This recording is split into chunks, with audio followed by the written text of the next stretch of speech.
Samantala, 20 taong pagkakakulong ang ipinataw ng International Criminal Court sa leader ng Janjaweed Militia dahil sa mga karumal-dumal na krimeng ginawa nito sa Sudan. Base sa ulat, umabot sa 300,000 katawang nasawi matapos sa mga walang awang pagpatay. Narito ang balitang abroad ni Son Santiago. Stand up please, Abdul Rahman. The chamber sentences you to a joint sentence of 20 years. Sinentensyahan ng 20 taong pagkakakulong ng International Criminal Court o ICC ang leader ng Janjaweed Militia dahil sa mga karumal-dumal na krimeng ginawa nito sa Sudan.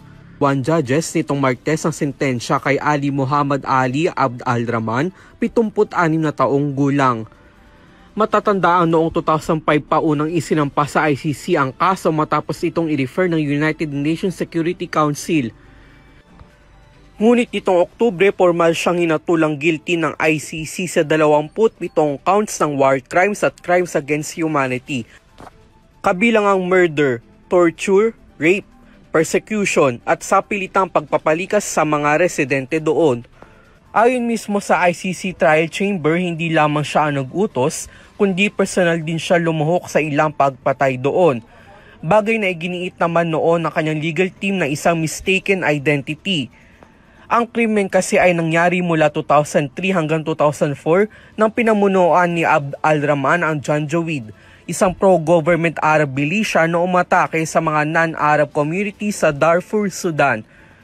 Dito rin inakusahan ng mga rebelde ang pamahalaan ng Sudan ng diskriminasyon laban sa mga non-Arab tribes.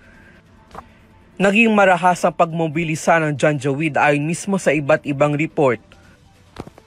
Base naman sa United Nations, nagresulta ito sa tinatayang 300,000 na nasawi at higit sa 2.5 milyong residente ang tahasang pinalikas.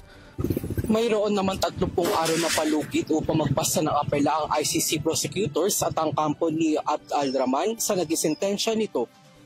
Para sa EuroTV News, ako si Son Santiago, sumasaludo sa bawat Pilipino.